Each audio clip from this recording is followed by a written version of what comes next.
Bonjour à toi, je me retrouve aujourd'hui devant toi, seule, juste moi, pour te parler de mon parcours parce qu'on me l'a beaucoup demandé. On m'a dit, Sophie, c'est cool, tu interviewes pas mal de monde, mais on t'a jamais, ou très peu, entendu parler de toi et de ton parcours, de pourquoi tu es là, pourquoi tu fais ça, c'est quoi le but de ton podcast.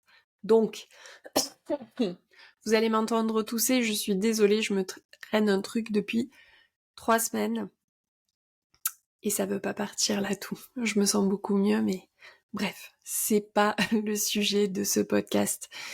Et je vais arrêter de me cacher derrière mes petits symptômes et puis je vais enchaîner. Donc, je suis née dans une famille modeste, mais pas non plus à la rue, dans le sud de la France. J'ai été longtemps une gentille fille à qui on a dit qu'il fallait pas faire de bruit. Genre, en fait, j'étais pas vraiment une gentille fille, j'étais une enfant qui aimait beaucoup l'humour, qui s'enfermait souvent dans sa bulle, qui se racontait plein de petites histoires. Et j'ai beaucoup, au collège, j'ai eu beaucoup de mal à me faire des amis, vraiment beaucoup. Euh, J'étais pas populaire, j'étais souvent moquée, harcelée, voilà. C'était pas les années collège pour moi, ça a vraiment pas été le fun et pas du tout. Ni par le système scolaire qui n'a toujours pas évolué du tout, ni par les enfants qui avaient un besoin animal, je dirais, de marcher sur les autres pour exister. J'ai donc passé des superbes années lycée, par contre, j'ai adoré être au lycée. Euh, j'ai pas eu le choix du lycée, mais j'y ai passé des années mémorables, aussi bien avec mes potes du lycée que avec mes profs, que j'ai vraiment adoré. J'ai choisi une voie professionnelle, enfin la voie professionnelle s'est présentée à moi. Et j'ai développé vraiment des compétences que j'avais déjà naturellement, c'est-à-dire ma facilité à m'exprimer en public, ma facilité à créer du lien, et tout ce qu'on me reprochait au collège, de rire trop fort, de parler trop fort, de poser trop de questions, de d'avoir des avis trop tranchés, de faire trop de bruit, voilà, d'être dérangeante.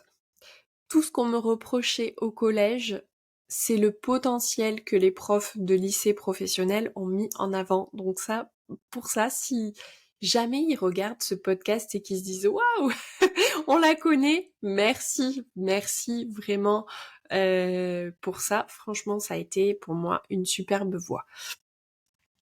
Sortie du lycée, j'ai très voulu vite avoir mon indépendance. J'étais déjà à l'époque avec mon mari. Ça fait 25 ans qu'on est ensemble. Et je marque une pause parce que forcément je repense à ces années-là du début et c'était génial.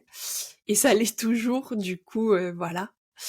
Je m'étendrai pas plus, voilà. Je suis très heureuse avec ma famille. Et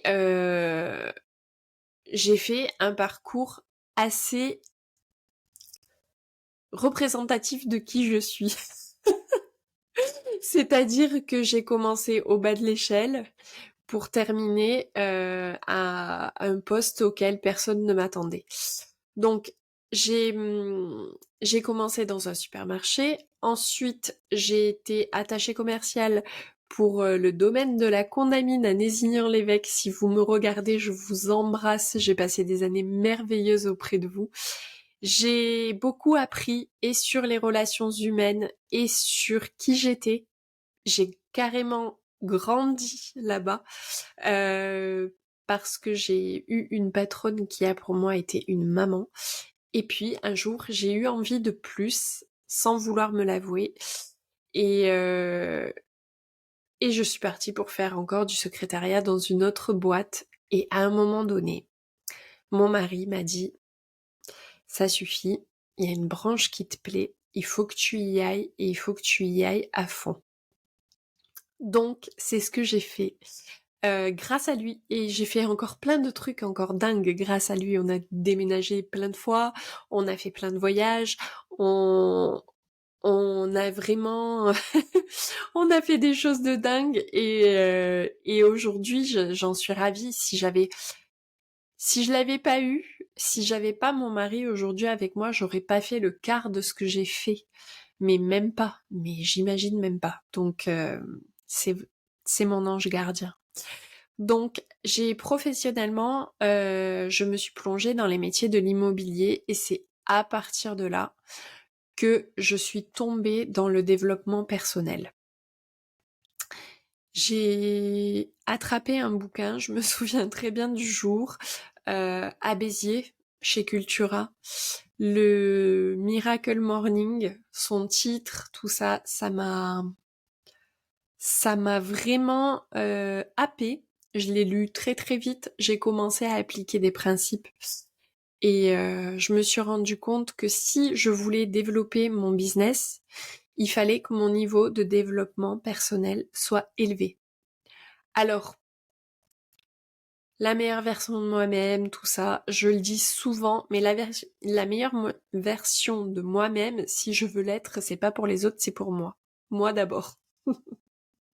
Je vous le dis souvent, moi d'abord, je sais que ça pique certains, mais moi ça me fait plaisir parce que aujourd'hui ça me piquait au départ moi aussi, très clairement, quand je regardais les meufs du dev perso sur Instagram, sur Facebook, et qu'elles disaient euh, love yourself, aime-toi d'abord, je trouvais ça ridicule, et en fait maintenant j'en comprends toutes les sens, tout le sens, et c'est un principe auquel j'adhère complètement. J'ai effectué quelques formations à ce sujet. Et Joanne Pignard, Roger Hormière, Amélie Roudil, Ludovic Pujas. Il y avait aussi Yacine, dont j'ai oublié le nom de famille, mais qui ne m'en voudra pas, j'espère. Il y avait Marine de chez Comme Influente, Sylvie Lézier, que j'embrasse très fort, Alex aussi, le copywriter, mot anglais que je dis très très mal parce que j'ai un accent dégueulasse. Et un jour, dans ce groupe-là, Roger nous propose une interview, de nous montrer une de ses interviews avec Guillaume Mathias. Et c'est là que je suis passée au niveau supérieur, on va dire, en toute humilité. Guillaume Mathias, c'est un spécialiste du processus décisionnel. Il a fait une formation qui s'appelle la formation en praticien BMO, Brain Modus Operandi. J'ai fait cette formation, je l'ai bouffée. J'ai adoré rentrer dans le cerveau des gens, comprendre leurs réactions, comprendre leur processus de décision. Tout ça, bien sûr, à encadrer avec une éthique. On n'est pas là pour reprogrammer le cerveau des gens et en faire ce qu'on veut. En fait, on utilise ce principe de praticien BMO pour comprendre les gens et vraiment leur apporter les solutions qui vont leur faire du bien dans leur business, qui vont leur faire du bien dans leur vie. Et c'est ça que j'ai pratiqué dans mon métier de l'immobilier. Et quand j'ai fait ça, vraiment, j'ai explosé. Déjà, ma position, mon aura, ma posture avait changé et j'ai attiré à moi tous les clients qui me ressemblaient. C'est-à-dire que j'ai complètement arrêté de travailler avec les gens qui n'étaient pas alignés avec mes valeurs, et j'ai enfin compris que c'était OK de ne pas vouloir travailler avec ce type de personnes et que je n'avais pas un devoir de lourdeur. J'ai arrêté de faire mon métier avec de la lourdeur. Il est devenu léger et professionnel. Léger parce que pour moi, c'était facile de faire ce job pour des gens que j'apprécie, et professionnel parce que du coup, j'ai mis en place pour eux tout un tas de processus pour les aider à être psychologiquement sereins pendant la vente de leurs biens.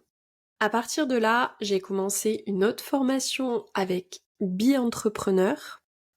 J'ai ensuite fait une autre formation de courtier en financement. J'ai trouvé ça super chiant. Honnêtement, moi, ma force de frappe, on va dire, c'est l'accompagnement, le mindset, l'efficacité, vraiment. La formation de courtier en financement, j'ai trouvé ça super chiant parce qu'il y a plein de termes juridiques.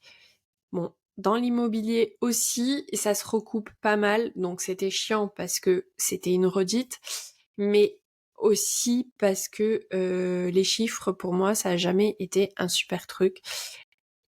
Et c'était pas assez vulgarisé pour que je puisse l'appliquer. Ça m'a beaucoup servi par contre pour maintenant, quand un acquéreur m'appelle, je suis capable de lui dire vous gagnez tant, vous avez tant, vous pouvez prétendre à telle fourchette. Et puis, je l'adresse à un courtier en financement, celui qui m'a proposé de faire la formation et qui est vraiment super et qui est pas courtier depuis hier. Donc, ça a été vraiment le truc que j'ai fait. Je l'ai faite, cette formation, jusqu'au bout, juste parce que je l'avais payée. Mais en fait, j'ai perdu du temps.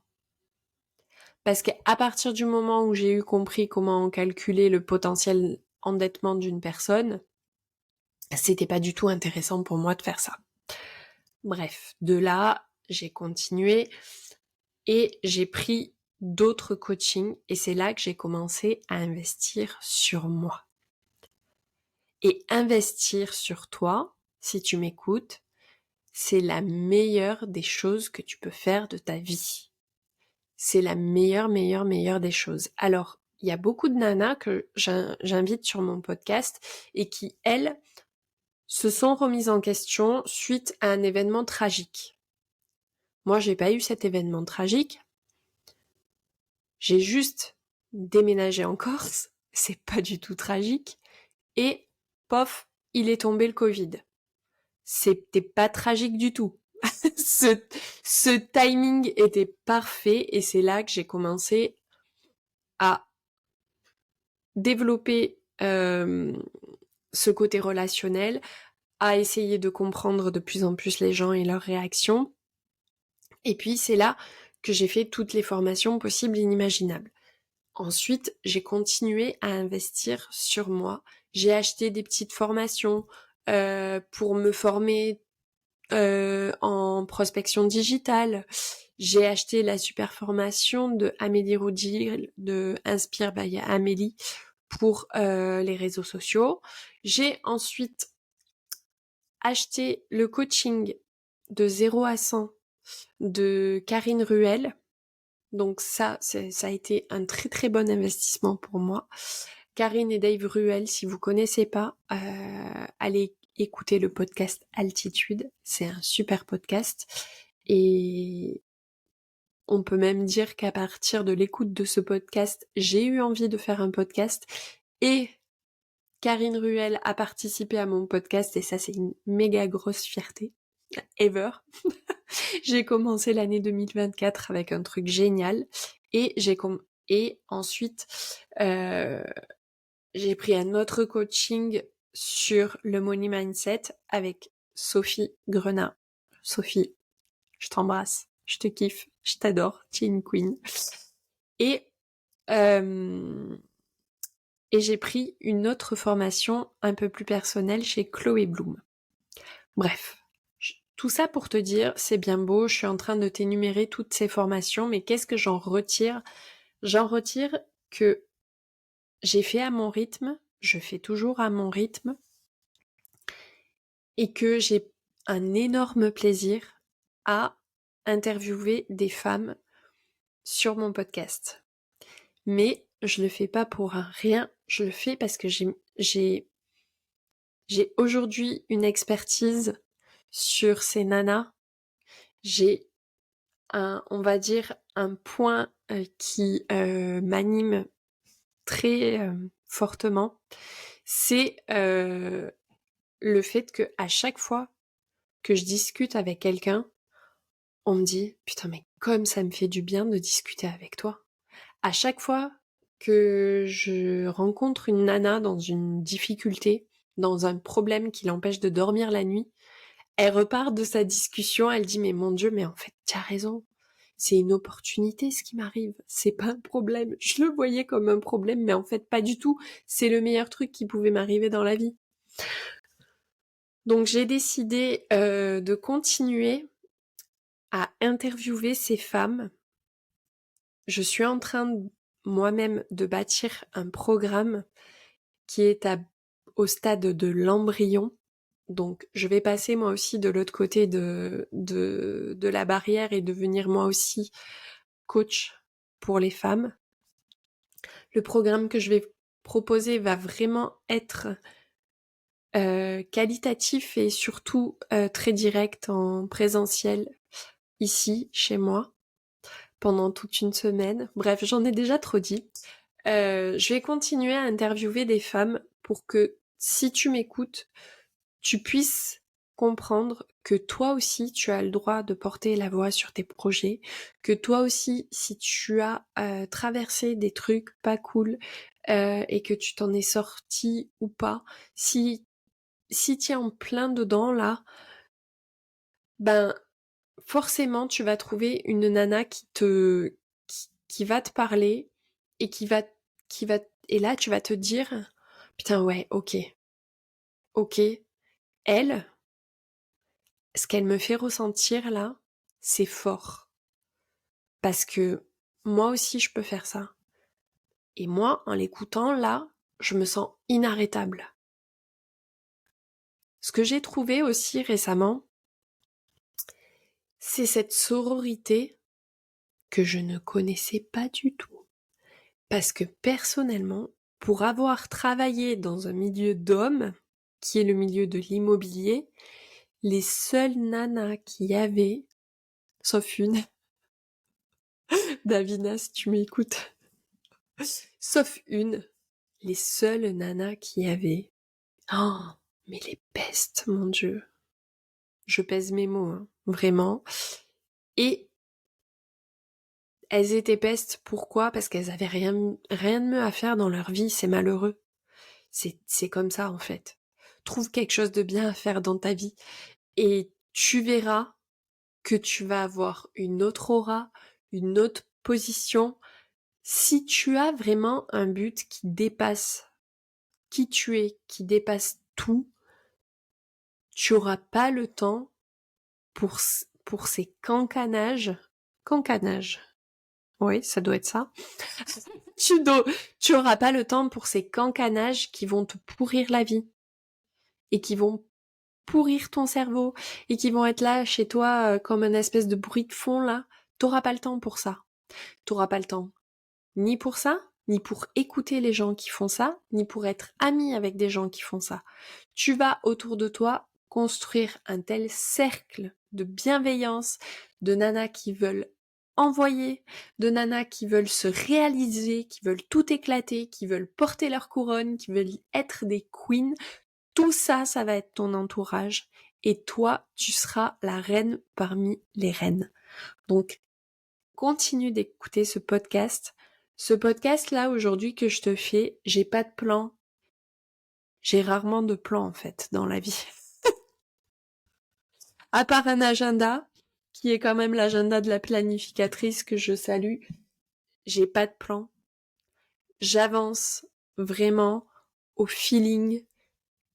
Et jusque-là, ça m'a quand même vachement réussi. Je te remercie d'avoir écouté ce podcast complètement décousu où je fais un monologue de 20 minutes. J'étais pas très à l'aise, je pense que tu l'as remarqué, mais c'est juste moi en fait. Bonne journée!